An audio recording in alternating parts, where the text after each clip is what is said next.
عمران خان کی دانستہ یا غیر دانستہ بے ادبی اور گستاخیوں کا دفاع کرنے والے تمام بہنوں اور بھائیوں سے سوال۔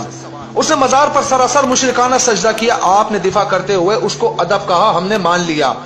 اس سے لفظ خاتم النبیین 3 بار پڑھانے پر بھی ادا نہ ہو سکا اور معنی خیز ہنسی ہنسی آپ نے دفاع کرتے ہوئے کہا زبان پھسل گئی تھی، ہم نے مان لیا۔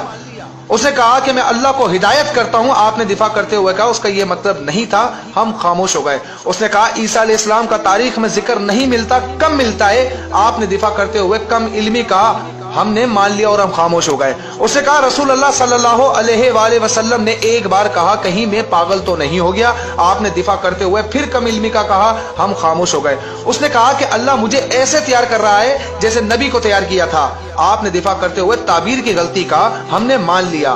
اس نے صحابہ کرام رضی اللہ تعالیٰ عنہ کو ڈرپوک کہتے ہوئے مال غنیمت کو لوٹ مار کہا، آپ نے جنگ احد کے واقعات کو توڑ موڑ کر خوب دفاع کیا، ہم خاموش ہو گئے۔ اس نے داڑھی کا سر عام مذاق اڑایا، آپ نے پھر ڈٹ کے دفاع کیا، ہم پھر خاموش ہو گئے۔ اس نے ایک انٹرویو میں قادیانیوں کے حق میں بولا، آپ پھر اقلیت کا منجل لے کر دفاع کرتے نظر آئے، ہم خاموش ہو گئے۔ اس نے جلسے کی گرمی کو جہنم کی گرمی سے زیادہ قرار دیتے ہوئے کہا اگر میں جہنم میں گیا تو مجھے گرمی نہیں لگے گی، آپ نے دفاع کرتے ہوئے کہا اس کا وہ مطلب نہیں تھا، ہم خاموش ہو گئے۔ اس نے سکھوں کے بت خانوں کو مکہ مکرمہ اور مدینہ المنورہ سے تشبیہ دی، آپ نے دفاع کیا۔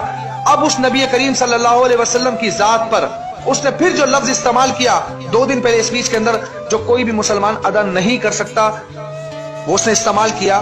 آپ شخصیت پرستی میں اتنے اندھے ہو چکے ہیں، پھر دفاع کرنے لگ گئے، ان للہ و انا الیہ راجعون۔ اب سوال یہ ہے کہ یار کیا آپ مسلمان ہیں؟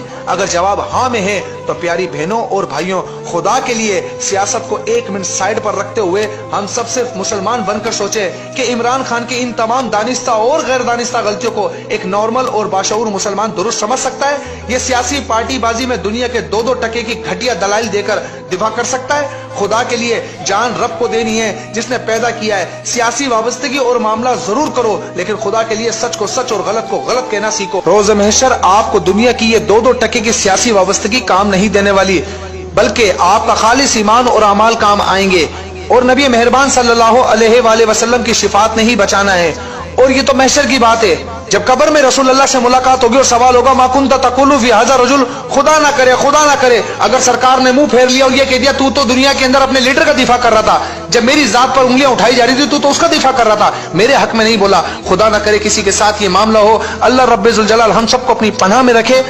جزاک اللہ و خیرہ۔ میری اس ویڈیو کو دیکھنے کے بعد کھلے ذہن سے سوچئے گا ضرور، اور اس کے بعد دعا ضرور کیجئے کہ اللہ مجھے اور آپ سب کو اور ہم